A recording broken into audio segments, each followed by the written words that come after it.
Al gobierno, al presidente de la República en particular, le gusta mucho recurrir a la historia para justificar sus acciones y las del gobierno. Basa su supuesta transformación en las del pasado. ¿Qué es lo que hizo que Morelos, que Juárez, que Zapata fueran transformadores de su tiempo? Referencias para nuestra historia. Ninguno de ellos fue autorreferencial. Ninguno anduvo pregonando o llamándose a sí mismo transformador. Porque los eslóganes no hacen historia. La propaganda no es la que hace historia. Lo que hace la historia son las convicciones, las ideas que nos mueven, las personas a las que defendemos y las causas por las que trabajamos. De nada sirve evocar a héroes y a sus luchas si no se entiende su legado. De nada sirve hablar de la lucha igualitaria de Zapata, quien recuperó 112,000 hectáreas de tierra para los campesinos de Morelos, si con el Tren Maya el presidente ha desplazado a más de 3,000 familias en una de las zonas más pobres del país. Ese país y ese gobierno que desplaza a los más necesitados no fue el que prometió el presidente. Un país con más igualdad fue del que habló López Obrador hace 3 años. Hoy no solamente no somos una nación de iguales, somos un México más pobre y también más desigual. Somos el segundo país de América Latina con la distribución de ingresos más desigual. Más del 29% de la riqueza nacional se concentra en manos del 1% de la población. ¿Y qué presume aquí Morena? Lo mismo que antes presumían: estabilidad macroeconómica, que el dólar se mantiene, una tasa de crecimiento mediocre. Aquí quiero aprovechar para responder algo que a todas y a todos en Movimiento Ciudadano nos preguntan en las calles. ¿Por qué dejaron de apoyar a López Obrador? ¿Por qué están hoy en un proyecto distinto al de López Obrador? Aquí está la respuesta: porque nosotros no fuimos los que cambiamos.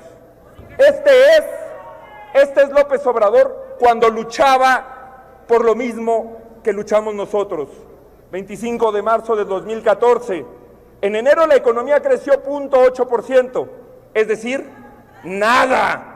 Peña Nieto y Videgaray no saben cómo hacerlo, perdón, pero con nosotros sería distinto y mejor. ¿Distinto y mejor? ¿Saben cuál es el promedio de crecimiento económico de los años de gobierno antes de la pandemia? Menos 1.9%. El 0.8 era mediocre. Entonces, ¿qué es el menos 1.9? Otro tuit. Videgaray confirmó la parálisis económica en 2 años de Peña Nieto. Un crecimiento promedio de 1.3% anual en términos reales. Nada, puro circo. Y saben, espero que si por lo menos se lea el libro de López Obrador, ahora resulta que a lo mejor que aspiramos en este país es ese crecimiento de 1%, así lo dice en su último libro. Por eso, nosotros acompañábamos esa lucha por un modelo económico distinto que no es el que tiene hoy el país. Miren, compañeros, yo sé que aquí no tienen prisa por trabajar, que llegan tarde a todas las sesiones. La gran tragedia de este país no es únicamente que haya 55 millones de personas en la pobreza. La tragedia es que de esos 55 millones, 40 se van a quedar ahí.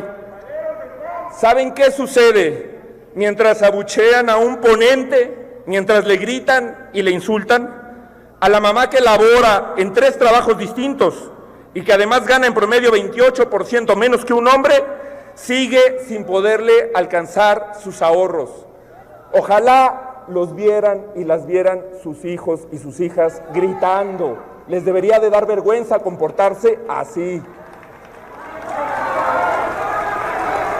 El gran problema es que nos ponen frente a un falso dilema. atacar la inversión, atacar a los emprendedores, atacar a quienes generan empleos, no reduce la pobreza. Es un falso dilema. Esa polarización es una trampa.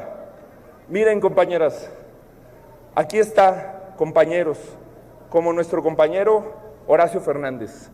Él ha generado 20,000 empleos y ha convencido a decenas de empresarios de que el salario mínimo en sus empresas, mucho antes de que se obligara por ley, sea de al menos 6,000 pesos. A ese tipo de personas se les debe de apoyar. Ese tipo de personas cambian la realidad de millones de personas.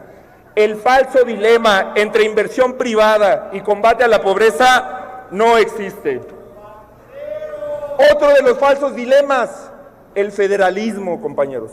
Sí, queremos más recursos para Jalisco y para Nuevo León, por supuesto, pero no queremos menos recursos para Chiapas ni para Oaxaca. También queremos más recursos para Chiapas, para Oaxaca, para Tabasco y para Campeche, porque más federalismo es más justicia para los estados. ¿Qué combatimos?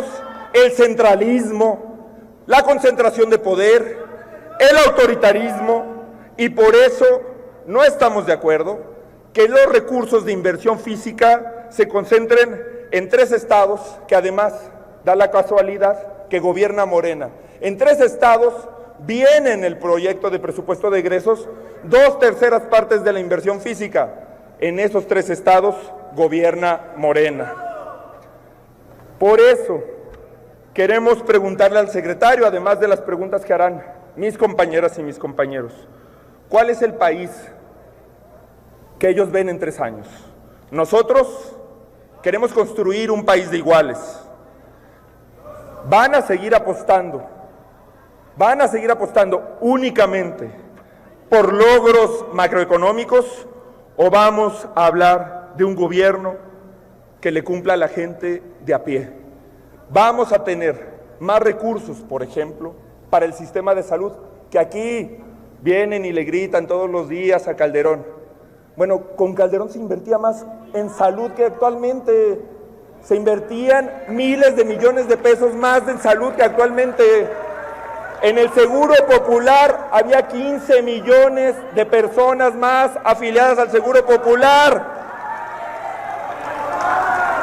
Muy bien, compañeros, pero el asunto es cumplirle a las personas que creyeron en un cambio, a las que ustedes fueron a convencer, a quienes les dijeron que iba a haber una mejor distribución de la riqueza. Confiar. ¿Por qué decirle que no al ingreso mínimo vital, secretario? Es una visión que compartimos. Nosotros leímos muchas veces los posicionamientos del secretario de Hacienda.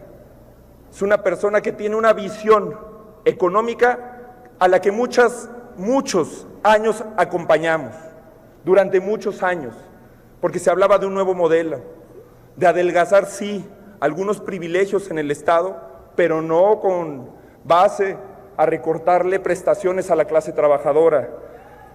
Nosotros estamos del lado de las mismas causas y de las personas que estábamos cuando compartimos un camino, cuando compartimos una trinchera política. Quien se movió de ese compromiso, quien traicionó las expectativas de las personas, secretario, ha sido un gobierno que no ha hecho un país más igual, sino más desigual, que no ha hecho un país con menos pobreza, sino con más pobreza.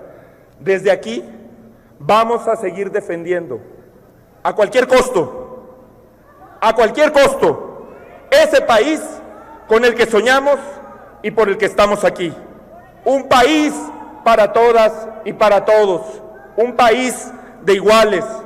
Secretario, en la bancada naranja esperamos que su llegada al gobierno signifique un cambio de fondo, que se retome la agenda y el rumbo prometido y las causas por las que las mexicanas y los mexicanos votamos. Secretario, ojalá en el tiempo que usted esté en este encargo se retome el compromiso de cambiar el modelo económico de este país y ponerlo al servicio de quien más lo necesita. Muchas gracias, presidente.